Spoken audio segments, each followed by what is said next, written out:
بسم الله الرحمن الرحیم. یو داسې ځای چې د نړۍ یا د ځمکې مرکز دی، هغه ځای چې د سپوږمۍ څخه په کتلو ځلا کوي. آیا تاسو پوهیږئ چې دا کوم ځای دی؟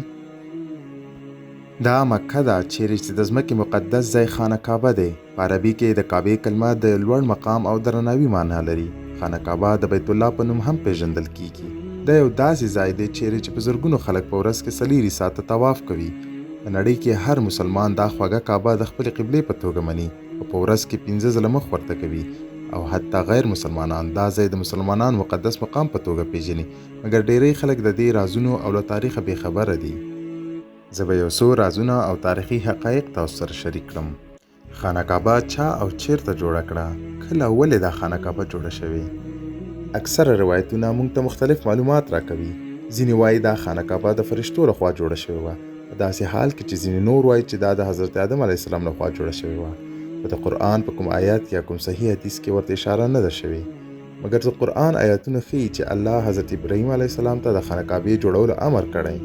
دې آیت شریف کې راځي: او یاد کړه ای محمده، هغه وخت چې وګرځولو مونږ کعبه ځای د ثواب خلکو ته او ځای د امن، او وګرځوي ای مؤمنانو مقام ابراهیم د لمانځه ځای، او حکم کړی مونږ ابراهیم ته او اسماعیل ته چې پاک کړي زما کور د طواف کوونکو او معتکفینو لپاره او د رکوع کوونکو او سجده کوونکو لپاره. روایت دا دی چې کعبه د الله سبحانه وتعالی لخوا په اسمان کې د بیت المعمور په څیر جوړه شوې وه. بیت المعمور د ځمکې له کعبې څخه سیده پورته په 8 اسمان کې موقعیت لري، چې یادونه د قرآن سوره تور په 4 آیت کې شوې. فرشتې د بیت المعمور طواف کوي لکه مسلمانان چې د کعبې طواف کوي. هر ورځ 80,000 فرشتې د بیت المعمور لیدنه کوي، او هیڅ یوې د قیامت تر ورځ دا سعادت بیا نه ترلاسه کوي. کعبه لومړنۍ او ډیره پخوانۍ عبادت خانه ده چې د تل لپاره د ټول انسانانو لپاره جوړه شوې، او دا د یو خدای عبادت ته وقف شوې. نو په لمانځه کې د کعبې طرف ته په کتلو سره مسلمانان د واحد او یوازې خدای تر لارښوونې لاندې د انسانانو پر یووالي ټینګار کوي. مسلمانان د کعبې عبادت نه کوي، مګر دې ته د خدای مجازي کور په سترګه ګوري. د کعبې شکل، جوړښت او بیا جوړونه. دا خانه کعبه چې تاسو نن ګورئ په تیر وختونو کې ورته نه وه. د کعبې اساسي شکل او جوړښت له هغه وروسته نه دی بدل شوی، مګر طبیعي آفات او د وخت په تیریدو سره کعبه ترمیم شوې. کله چې حضرت محمد صلی الله علیه وسلم د 15 کلو په عمر کې په مکه کې سیلاب راغی، او دې سیلاب د کعبې دیوالونه ډیر کمزوري کړل او طرزونه پکې راوستل چې دیوالونو بیا رغونې ضرورت شو. نو د قریشو مشر پریکړه وکړه چې د حلالو پیسو سره کعبه بیا جوړه کړي. قریشو اکثرا حرام عاید درلود. قریشو قسم وکړ چې دوی به د حلالو پیسو په مرسته کعبه جوړوي، مګر دوی حلالو پیسو راټولولو کې پاتې راغلل او د کعبې چت د مواد کموالي له امله پاتې شو. د قریشو نه وروسته بیا کعبه د عبدالله بن زبیر په وخت کې ترمیم شوې، او بیا وروستی ځل د عبدالمالک بن مروان په وخت کې ترمیم شوې. کومه کعبه چې موږ نن ګورو دا په همغه وخت کې آخري ځل ترمیم شوې. حتیم د اسماعیل علیه السلام کاڼي په نامه هم پیژندل کیږي. حتیم د کعبې برخه ده.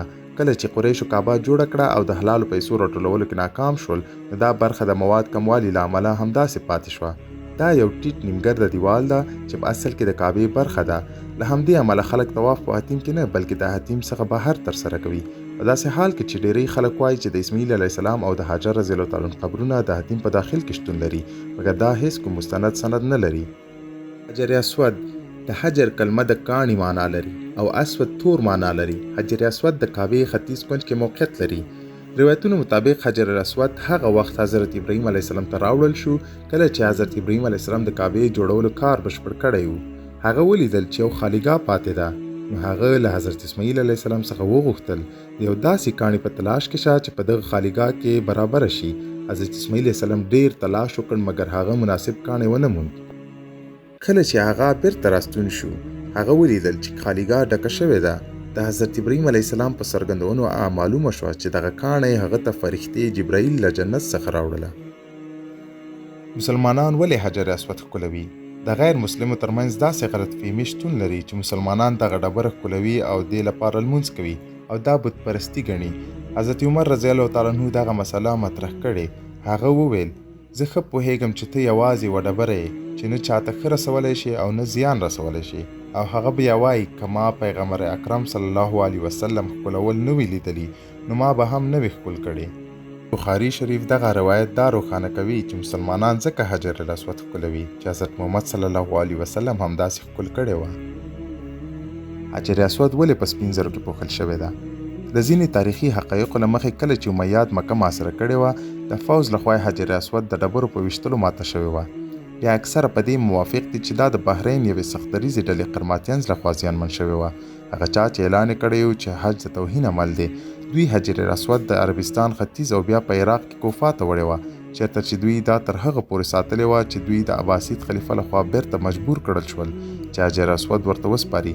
کله چې دوی بیرته حجر اسود راوګرځوه، دا ټوټې ټوټې و او د دې ساتلو یوازینۍ لار د سپینو زرو په پوښ کې پټول و. مقام ابراهیم د خانه کعبې د هرې تیږې کېښودلو سره د دې لوړوالی زیاتېده. کله چې ابراهیم علیه السلام ونه توانېده چې د کعبې لوړوالي ته ورسیږي، نو خپل زوی اسماعیل علیه السلام ته امر وکړ چې یو کاڼی راوړي چې وکولی شي د کعبې پورتنۍ برخه جوړه کړي. کله چې د کعبې پورتنۍ حصه جوړولو لپاره په کوم کاڼي ودرېده، هغه کاڼی مقام ابراهیم نومیږي. دا کاڼی د پښو چاپ لري. په کاڼي باندې نښې د ابراهیم علیه السلام له پښو څخه راغلي او قرآن وایي چې په مکه مکرمه کې ډېرې څرګندې نښې دي او یو له دغو نښو څخه مقام ابراهیم دی. او قرآن مجید بیا فرمایي او تاسو قایم کړي خپل منځونه مقام ابراهیم سره. مګر اوس مقام ابراهیم د خانه کعبې څخه په لږ فاصله کې پر ځای کړی شوی تر څو خلک وکولی شي په اسانۍ سره طواف وکړي. په کعبه بیا 2 ځلې برید شوی. لومړی ځل په کعبه د ابرهه لخوا برید وشو، کوم چې په هغه وخت کې د یمن والي و. ابرهه د کعبې له لمنځه وړلو لپاره لوی لښکر راټول کړ. په سحر کې ابرهه ښار ته د ننوتلو لپاره چمتوالی نیوه. هغه د لښکر مخې ته فیل روان کړ، مګر فیل ناسته وکړه او مخکې نه تلو. د ابرهه نفرو هڅه وکړه چې دا فیل حرکت وکړي، مګر فیل ونه ښورېده. دا د الله سبحانه وتعالی نښه وه او څنګه چې الله کعبې مالک ده، هغه دفاع هم کوي. نو په دې حال کې د الله عذاب راورسېد. په سلهاو مرغۍ چې مخکې هېڅکله نه وي لیدل شوې له سمندر څخه مکې په لور راووتلې. هره مرغۍ 3 کوچني ډبرې درلودې، یو په خوله کې او یو په هره پښه کې. دوی د ابرهه فوز باندې راغلې او تیږې پرې وورولې. هره تیږه مستقیم د هر نفر په بدن ننوتله. فیل د لیوني په څېر منډه ووهله او خلکو هم په شا منډه کړه تر څو خپل ژوند وژغوروي. ځینې خلک لکه ابرهه سمدلاسه نه مړه شوي، دوی وروسته د ډېرې ناروغۍ له امله مړه شول. دغه واقعه په قرآن سوره فیل کې ذکر شوې. دوهم ځل کعبه د 1909 کال د نومبر په میاشت کې د القحطاني په نوم د یو کس لخوا برید شوی و چې ځان ته امام مهدي علیه السلام ویل او له ده سره جهیمان الطبي هم و. دوی کعبه د 2 اونۍ لپاره ونیوله. په دې وخت کې 120 کسان مړه او نامعلوم شمېر ټپیان شول. وروستۍ نتیجه دا وه چې القحطاني جومات په نیولو کې وژل شوی و، خو جوهیمان او د هغه 2 نور ملګري چې په برید کې ژوندي نیول شوي او وروسته یې سرونه ترې غوڅ کړل. د خانه کعبې دننه څه دي؟ د کعبې دننه فرش له ماربل او چونې څخه جوړ شوی دی. د داخلي دیوالونو اندازه چې 13 متره 43 فوټه ده. دیوالونه نیمایي پورې د مرمر سپینې تیږې پوښل شوي. مګر خانه کعبه مخکې په ټولنیزو رسنیو کې نه و ښودل شوې، خو اوس روښانه شوې ده چې د هندوانو او نورو خلکو یو زیات شمېر اعتراضونه غلط ثابت شوي چې دوی به ویل مسلمانان په خانه کعبه کې زموږ خدایان لري او دوی عبادت کوي. د حضرت محمد صلی الله علیه وسلم په وخت کې هر چا خانه کعبې ته د ننوتلو توان درلود او دا د خلکو لپاره په اونۍ کې 2 ځلې خلاصېده. مګر اوس د مسلمانانو ډېر نفوذ دا ستونزمنه کړې چې هر چا ته د خانه کعبه خلاصه کړی شي. اوس دا په کال کې 2 ځلې خلاصېږي او بیا ځینې مشران دا فرصت ترلاسه کوي چې له دننه څخه د خانه کعبې لیده وکړي. موږ اکثره فکر کوو چې د خانه کعبې کلي د سعودي حکومت سره دی، مګر داسې نه ده. د کلي د ملکیت تر شا یو قصه ده. کله چې د مکې بریا په وخت کې محمد صلی الله علیه وسلم مکې ته ننوت او یو له ډېر مهم کارونو څخه یو مهم کار دا و چې کعبې ته لاړ شي او بوتان لرې کړي. حضرت محمد صلی الله علیه وسلم د کعبې کلي وغوښتله او هغه له عثمان ابن طلحه غوښتنه وکړه، ځکه چې هر څوک پوهېدل چې دا کورنۍ له نسلونو راهیسې د کعبې کلي لري. مګر کله چې عثمان بن طلحه دا واورېد چې رسول الله صلی الله علیه وسلم مکې ته ورننوت، کعبه یې وتړله، د کعبې چت ته وخوت او د پټېدو هڅه یې وکړه. علي بن طالب رضی الله تعالی عنه لاړ او دا یې په زور ترې واخیستله. دوی کعبه خلاصه کړه او دننه لاړل. د عمر بن الکعب رضی الله تعالی عنه په روایت سره په پیغمبر اکرم صلی الله علیه وسلم د کعبې دننه آیت نازل شو: الله تاسو ته لارښوونه کوي چې هغه څه بیرته هغه چاته وسپارئ د چا چې مربوط کیږي. نو رسول الله صلی الله علیه وسلم علي بن ابي طالب رضی الله تعالی عنہ ته وویل عثمان بن طلحه ته ورشه او له هغه څخه بخښنه وغواړه او هغه ته بیرته کیلي ورکړه.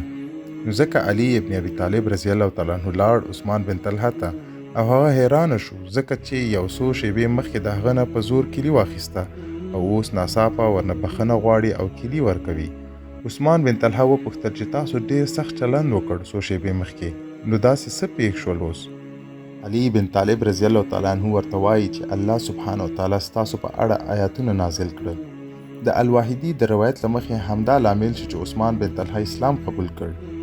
بیا ورته پیغمبر محمد صلی الله علیه وسلم فرمایي چې هیڅوک به تر قیامت پورې دا کیلي له تاسو او ستاسو له نسلونو څخه نه اخلي مګر یوازې هغه څوک چې ظالم وي. نو تر ننه دا کیلي د عثمان بن طلحه فامیل سره ده. ډیری خلک دا سوال لري چې د کعبې غلاف رنګ ولې تور دی؟ هیڅ داسې مستند آیات یا حدیث شتون نه لري چې وښیي چې ولې رنګ تور دی، مګر کعبه اول وختونو کې په څو رنګونو پوښل کېده. لکه څنګه چې کعبه په لومړی ځل د حضرت ابراهیم علیه السلام او د هغه د زوی اسماعیل علیه السلام لخوا جوړه شوې وه، غلاف به له مختلف رنګونو څخه لکه سپین، شین او تور څخه جوړېده. په هر صورت له شپږم هجري لمریز کال څخه تور پوښ پلی شوی. تور رنګ زموږ سترګې راجلبوي او موږ کولی شو د نورو رنګونو په پرتله تور رنګ ته ډېر وګورو. دا غلاف رنګ او ډیزاین د ډېرو پیړیو نه دی بدل شوی. الوتکې او مرغۍ ولې کعبې په سر نشي تېرېدی؟ دا د ساینس لخوا تایید شوی چې د مقناطیسي کشش له امله الوتکې او مرغۍ نشي کولی د کعبې پر سر الوتنه وکړي، او ځکه چې دا د ځمکې مرکز دی نو په طبیعي ډول په دې ځای کې مقناطیسي چارج راجلبیږي. له همدې امله په مکه کې هوایي ډګر هم نشته. هر کال شاوخوا 2 میلیونه خلک حج کې برخه اخلي او کلنی ګډون له 8 میلیونو څخه هم ډیر دی.